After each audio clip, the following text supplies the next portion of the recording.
आपण पाहतोय की गेले 10 ते 12 दिवसांपासून करमाळा तालुक्यामध्ये मोठ्या प्रमाणात अवकाळी पाऊस आहे तो झालाय। यामध्ये केळी पीक असेल, डाळिंब असेल, कांदा असेल, या पिकाचं मोठ्या प्रमाणात नुकसान झाल्याचं चित्र जे आपल्याला पाहायला मिळतंय। आपण पाहतोय की आज करमाळा तालुक्यामध्ये शरद पवार गटाचे आमदार नारायणबा पाटील हे सकाळपासून या जे नुकसान झालेल्या पिकांची पाहणी करतायत। आपण पाहतोय की चिखल असेल, पाणी असेल, या माध्यमातून ते चिखल तुडवीत त्या प्रत्येक शेतकऱ्याच्या बांधावर पोहोचल्याचं चित्र जे आहे पाहायला मिळतंय। आणि अक्षरशः यावेळी त्यांनी ज्या अतिवृष्टीचे पाणी त्यावेळी त्यांनी पायामध्ये चप्पल देखील घातलेलं चित्र जे होतं आपल्याला पाहायला मिळालं।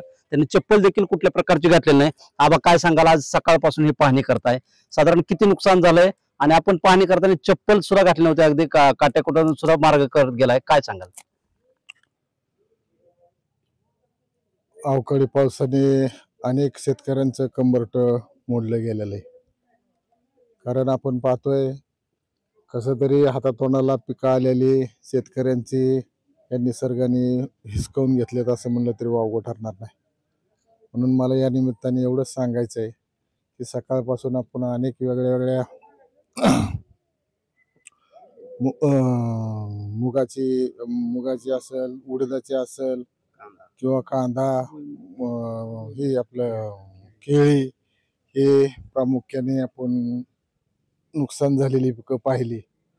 वास्तविक पाहता शेतकरी हा या असल्या सुनामी संकटामध्ये कंबरट मोडून त्याचं गेलेलं आहे।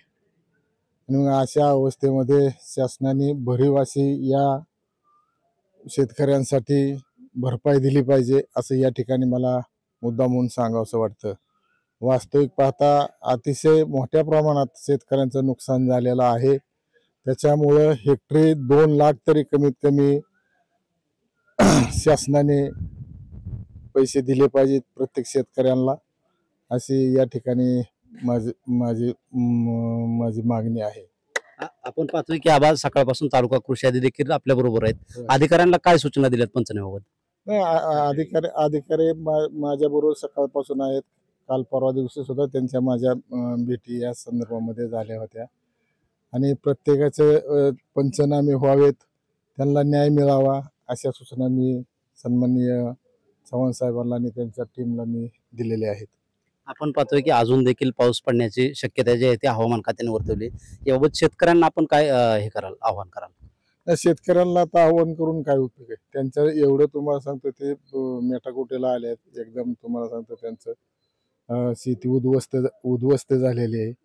याच्यामधून शासनाच्या माध्यमातून त्यांना मदत देऊन आपण त्यांचं सांत्वन केलं पाहिजे असं या ठिकाणी मला वाटतं।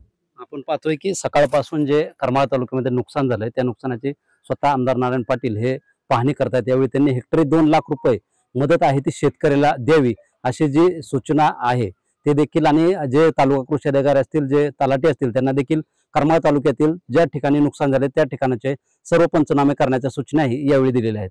शीतलकुमार मोटे, TV9 मराठी, करमाळा।